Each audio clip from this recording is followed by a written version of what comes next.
Lecture 1. Introduction to Criminal Law.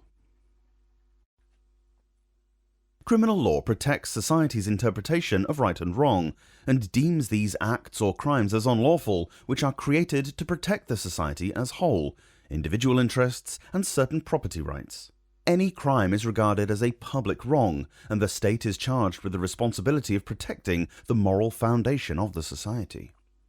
Criminal law is constantly evolving. The changing mindset of the society results in a corresponding change in law. Most recently, there has been a complete change in the sexual offences law. Also, old offences have been replaced by completely new offences. Amendments are being made every day. General principles of criminal law. There must be a balance between the need to protect the society against unlawful behaviour and the human rights of the accused. Hence, whenever there is an alleged breach of law, the accused will be considered innocent until proven guilty. He must be given a fair trial, and the burden of proof lies on the prosecution. The burden and standard of proof. The case of Wilmington and DPP 1935 laid down the foundation of criminal law. The prosecution has to prove every element of the crime beyond a reasonable doubt. Moreover, Article 6, Part 2 of the ECHR supports this.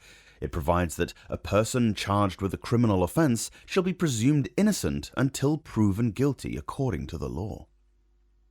In exceptional circumstances, the defendant bears the burden to prove a fact on a balance of probabilities test instead of just adducing evidence of it. Moreover, more exceptional categories are made by the Parliament, but these statutory restrictions must be handled cautiously, as all of them must comply with Article 6 too. Classification of offences.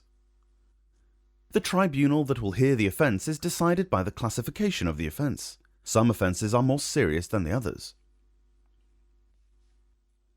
Summary offences. These offences are the least serious of all crimes. These offences, if committed by an adult, are only tried summarily. The Criminal Justice Act 1988 has made summary only a few offences: common assault, battery, and taking vehicles without consent. They are tried only in the magistrate's court. The maximum punishment that can be imposed is currently 12 months imprisonment and a £5,000 fine. Indictable only offences. An indictable offence means an offence which, when committed by an adult, is only triable on indictment, even though it is exclusively so triable or triable either way. Offences are made indictable only due to the gravity of the crime, or some other reason like complexity of the issues involved, which makes them unsuitable to be tried as summary offences. These offences include any crime punishable by imprisonment for life on conviction, death caused by dangerous driving, and other serious offences under the Theft Act 1968. An indictable offence is tried by jury and a judge in the Crown Court, and the maximum punishment is imposed by the regulating statute. Examples: robbery, rape, murder, manslaughter, causing grievous bodily harm with intent, and blackmail.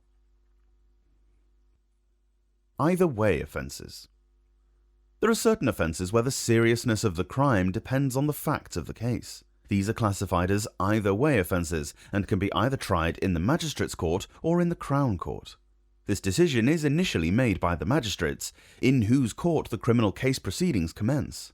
If the magistrate is of the opinion that his powers are sufficient to deal with the case, then the case will be tried summarily, although the defendant has the right to choose trial by jury. Contrastingly, if the magistrate is of the opinion that the case attracts a penalty beyond the magistrate's power, then the case goes to the Crown Court, and the defendant loses the right to choose a trial by jury. Example: burglary, theft, and unlawful wounding. The objectives of criminal law. A useful explanation of the purpose of criminal law was provided by the American Law Institute when they attempted to define the objectives of the criminal law in Article 1 of their draft Model Penal Code. A. To forbid and prevent conduct that unjustifiably and inexcusably inflicts or threatens substantial harm to individual or public interests. B.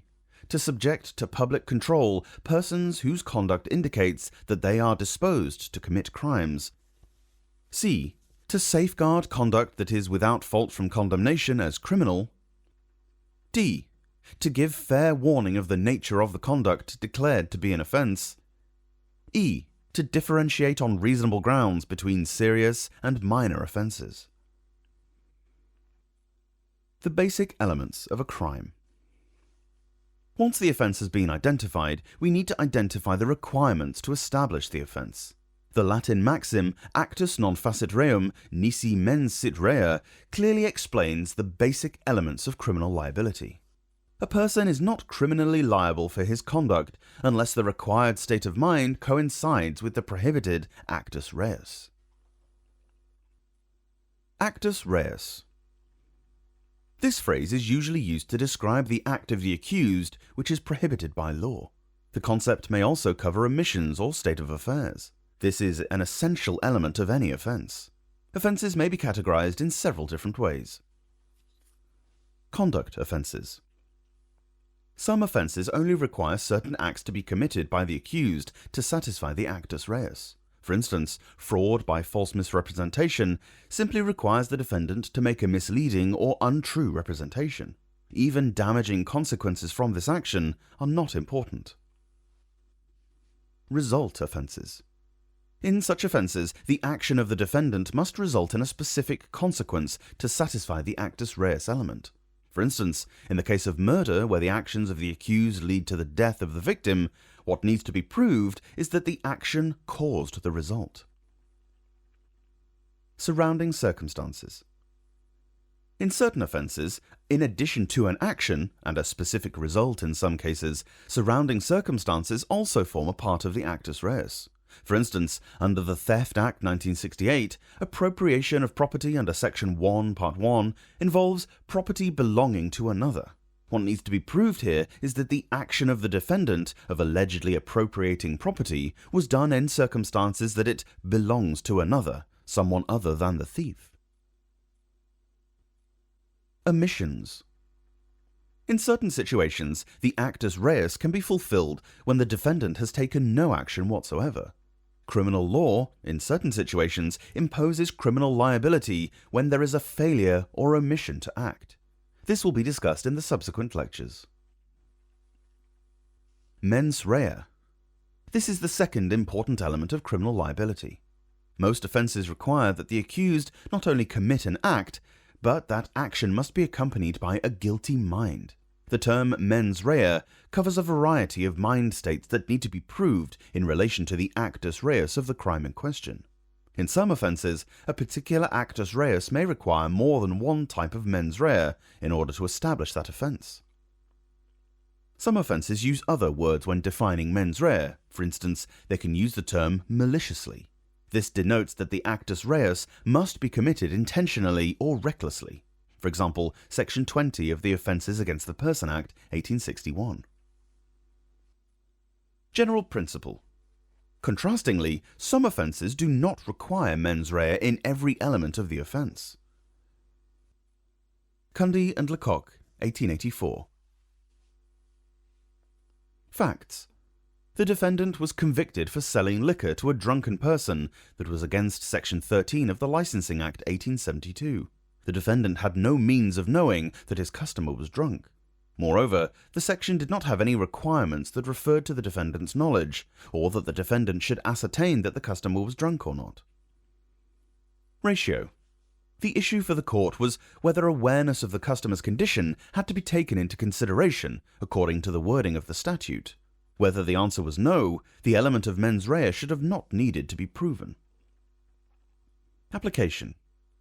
By looking at the wording of the statute, the prohibition was held to be absolute and the defendant convicted. His knowledge of the condition of the customer was not necessary to constitute the offence.